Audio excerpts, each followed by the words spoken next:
जानवर, पशु, इनके शरीर की चर्म बाद में काम आ सकती है, पर मनुष्य के शरीर की चर्म किसी काम की नहीं रहती।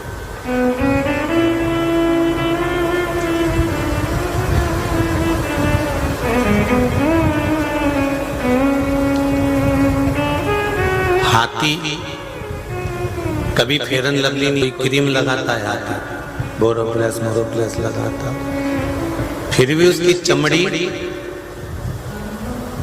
मरने के बाद भी जग कल्याण के काम आ रही है।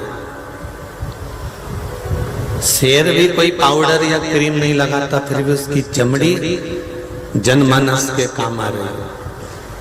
हिरण भी कोई क्रीम पाउडर नहीं लगाता, तो भी हिरण की चमड़ी जनमानस के काम आ रही है।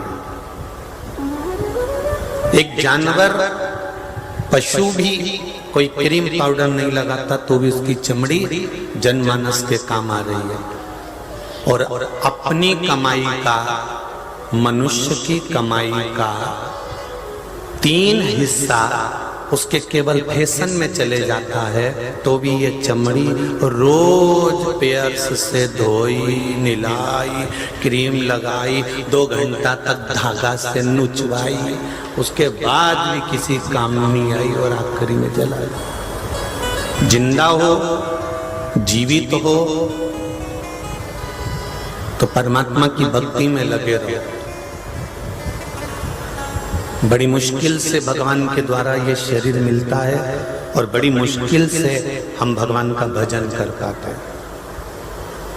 बहुत कठिन है भगवती से।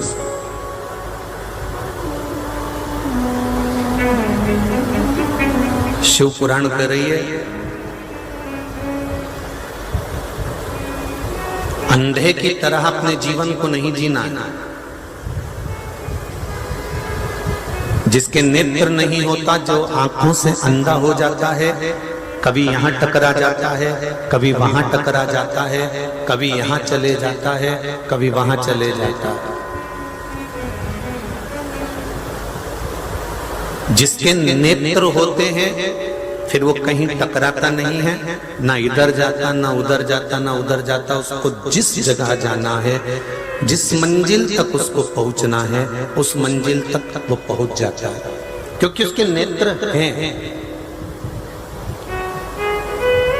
उसकी आंखें हैं, नेत्र हैं, इसलिए वो मंजिल तक पहुंच रहा, इसलिए वो मंजिल तक जा रहा। अगर नेत्र नहीं होते, आंखें नहीं होती, तो वो यहाँ टकराता, वहां टकराता, खंबे से, दीवार से, स्पीकर से, कहीं ना कहीं टकराता रहता।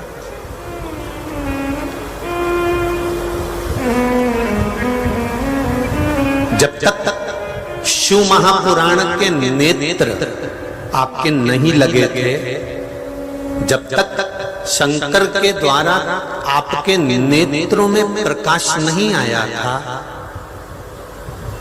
शिव के द्वारा आपके नेत्र प्रकाशित नहीं हुए थे, तब तक आप बहुत भटक लिए।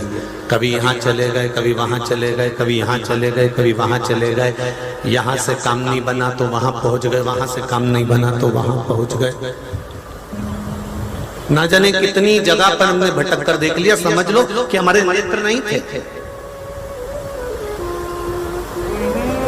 हमारे नेत्र थे ही नहीं, इसलिए हम भटक रहे थे।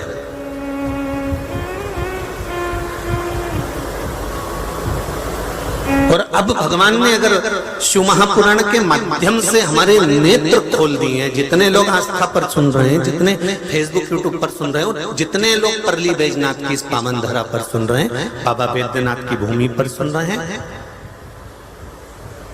उनसे निवेदन है, अगर भगवान ने हमारे नेत्रों में प्रकाश दे दिया है, शिव महापुराण रूपी प्रकाश हमारे नेत्रों में अगर पहुंच गया है, तो इस चीज का स्मरण आपके जीवन में रहे कि अब हमको भटकना नहीं है। थोड़ा सा भी दुख आया, थोड़ी सी भी तकलीफ आई, थोड़ा सा भी कष्ट आया, हमें दूसरे के हाथ नहीं जोड़ना है, हमें दुनिया वालों के सामने जाकर गिड़गिड़ाना नहीं है, हमें दुनिया वालों के सामने जाकर हाथ नहीं जोड़ना है, हमें दुनिया वालों से जाकर नहीं कहना है। अगर हमारी जिंदगी में थोड़ा सा भी दुख आया है, थोड़ी सी भी तकलीफ आई है, थोड़ा सा भी कष्ट आया है, तो हमको एक काम करना है, उस ओ घड़दानी त्रिकालदर्शी, मेरे शंकर के पावन चरणों में जाकर बैठ जाना है और अपने दिल की बात उससे कह देना, अपने हृदय की बात उस परमात्मा से कह,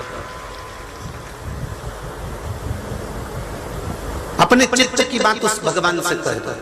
और हम ये भी नहीं कहते कि तुम शिव के पास जाओ, तो राम के पास चले जाओ, कृष्ण के पास चले जाओ, आप दत्त के पास चले जाओ, पांडुरंगा हरि विठल के पास चले जाओ, शंकर के पास चले जाओ, तुम्हारा मन पड़े मां जगत जननी जगदम्बा दुर्गा भवानी के पास चले जाओ, पर अपने हृदय सनातन धर्म के अंतर्गत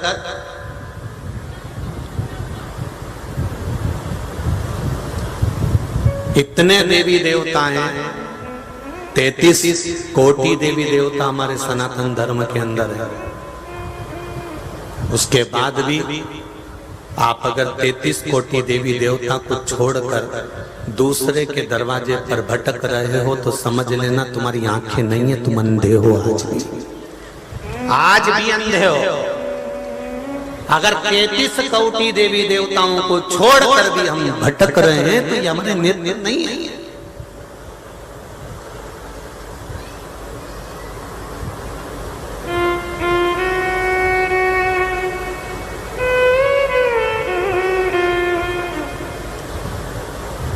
कितना सुंदर बात कही शिव महापुराण के अंतर्गत। पार्वती मैया अपने गणेश जी को समझा रही है, पार्वती मैया अपनी रिद्धि सिद्धि बहू को समझा रही है। पूरे विश्व की जितनी बहुएं कथा सुन रही हैं, सबसे निवेदन है कि ध्यान लगाकर सुनना। छोटी सी बात है, उसको उतार कर रख लेना। 70 साल की माताएं वो भी बहू है, 75 साल की माता है वो भी बहू है, 90 साल की माता है वो भी बहू है। किसी ना किसी की तो बहू हो। और जो बेटियां हैं वो भी आज नहीं तो कल तो बहू बनोगी। अपने जीवन में एक बात उतार कर रखना, माता पार्वती जी रिद्धि सिद्धि को समझा रही है। माता पार्वती अपनी बहुओं को समझा रही हैं, गणेश जी को समझा रही हैं कि जिस दिन माता पिता के शब्द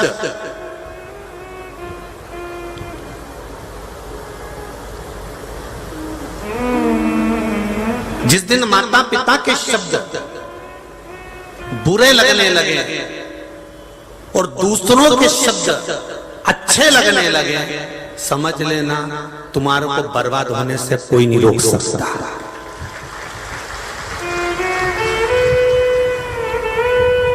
माता पिता के शब्द बुरे लगने लगे और दुनिया वालों के शब्द, जम के बोलो जरा, अच्छे लगने लगे। तुम्हारे रिश्तेदार ने कहा तुम्हें अच्छा लगा, तुम्हारे पड़ोसी ने कहा तुम्हें अच्छा लगा, तुम्हारे दूसरों ने कहा, सखी ने कहा, सहेली ने कहा, बेस्ट फ्रेंड ने कहा, तुम्हारे मित्र ने कहा, तुम्हारे रिश्तेदारों ने कहा, तुम्हारे पड़ोसियों ने कहा, तुम्हें उनकी बात अच्छी लग रही है। और सास अगर कुछ भी कहती है, ससुर कुछ भी कहता है, घर के माता पिता कुछ भी कहते हैं, समझाते हैं, और तुम चिढ़ के बात करते हो, अपशब्द कहते हो, तुम उनके बातों पर विश्वास ही नहीं करते, तुम उनकी ओर जाते ही नहीं हो। जो अपने माता पिता के शब्द जिसको बुरे लगने लगे और संसार के लोगों के शब्द जिसको अच्छे लगने लगे, समझ लेना उसको बर्बाद होने से कोई नहीं रोक सकता, उसको कोई नहीं बचा सकता। क्यों? क्योंकि दुनिया के लोग आपसे केवल कमाने की सोचेंगे, दुनिया के लोग आपसे केवल लाभ लेने की सोचेंगे, दुनिया के लोग केवल आपसे कुछ प्राप्त करने की सोचेंगे। पर माता पिता अपने बच्चों से कुछ प्राप्त नहीं करते, मरने के बाद भी वसीयत सब बच्चों को देकर चले जाते हैं। वो कभी नहीं चाहते कि आपसे कुछ लिया जाए। तो मेरा बहुओं से निवेदन है, तुम्हारी सहेली ने कह दिया किटी पार्टी में ऐसा, उसकी बात मान ली, सास कह रही थी ऐसा, नहीं मानी, बर्बादी का लक्षण चालू। रिश्तेदारों ने कह दिया ऐसा, मान लिया, और घर के माता पिता ने कहा नहीं माना, बर्बादी के लक्षण चालू। क्या लेंगे माता पिता तुमसे?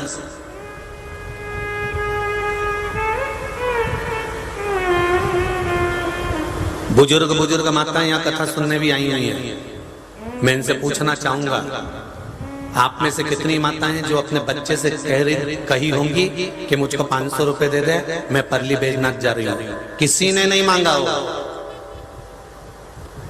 उल्टा छोरा छोरी कहीं जाए तो बूढ़ी बूढ़ी माओं के जब पांव पड़ने आते हैं तो वो पर्स खोल के उसमें से 200 रुपए निकाल के दे देती है, छोरा बच्चों को कुरकुरा खिला दीजिए, वो ले जा, इसको तो थोड़ा सा टॉफी वहां पे खिला देना, ले जा।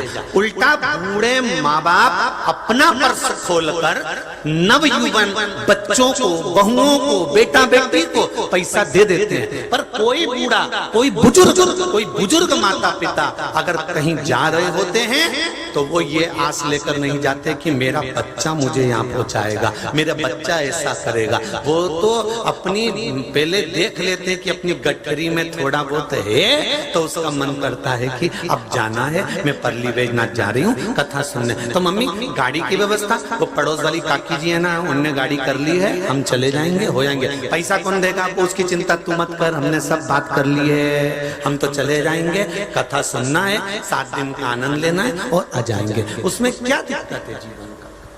किसी बुजुर्ग ने, बूढ़े बुढ़े भी यहाँ पर बैठे हुए हैं, बुजुर्ग माताएं भी यहाँ बैठी हैं, 7 दिन से एक जगह खड़े रहकर कथा सुन रही हैं।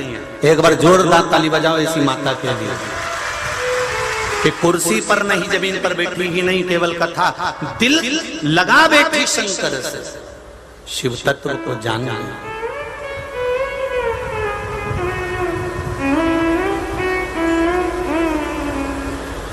शंभु शरणे मांगू घड़ी दुख काटो, दया करी निदर्शन आपो, दया करी निदर्शन आपो। शंभु शरणे मांगू घड़ी दुख काटो, दया करी दर्शन आपो। जोरदार ताली बजाओ माता के लिए।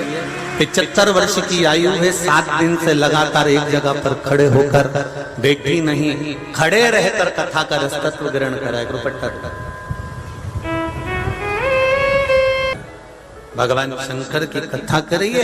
सनातन धर्म में इतने देवी देवता हैं, उनको छोड़कर अगर हम दूसरे पंथ की ओर जाते हैं, दूसरे धर्म की ओर जाते हैं, दूसरी ओर जाते हैं तो हमारा जीवन बेकार। क्यों छोड़े हैं हम क्यों दूसरे की माने? ब्रह्मा जी ब्रह्मलोक में रहते हैं,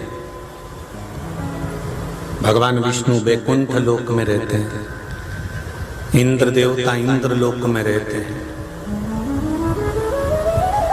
मेरा शिव, मेरा ओघड़दानी, मेरा शंकर, मेरा त्रिकालदर्शी, मेरा कैलाशी, मेरा अविनाशी, मेरा शंभु मृत्यु लोक में रहता है। क्या उनको बैकुंठ अच्छा नहीं लग रहा था? क्या शंकर भगवान को बैकुंठ प्रिय नहीं था? क्या शंकर भगवान को इंद्रलोक प्रिय नहीं था? क्या शंकर जी को ब्रह्मलोक प्रिय नहीं था? आप में से कई लोग ऐसे होंगे जिनको टूटा झोपड़ा अच्छा लगता होगा, नहीं तो सब शंकर जी से कहते होंगे मेरा भी मकान बना देना भोलेनाथ। तुम शंकर जी से कह रहे हो कि शिव जी मेरा मकान बना देना भोलेनाथ, और शंकर जी ने अपना ही खुद का मकान नहीं बनाया है।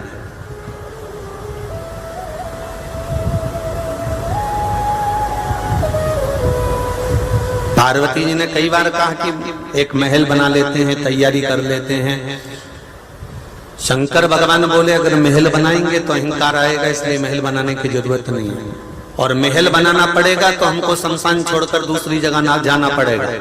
दूसरी जगह जाएंगे, महल बना के रहेंगे, प्राण छूटेंगे, बाद में इसी शमशान में लेके आएंगे। इसलिए ज्यादा किसी को परिश्रम ना हो, थकान ना हो, टेंशन ना हो, इसलिए अपन शमशान में रह रहे हैं कि यहीं की यहीं निपट लेंगे, जो होगा देखा जाएगा, कहीं जाने की जरूरत नहीं।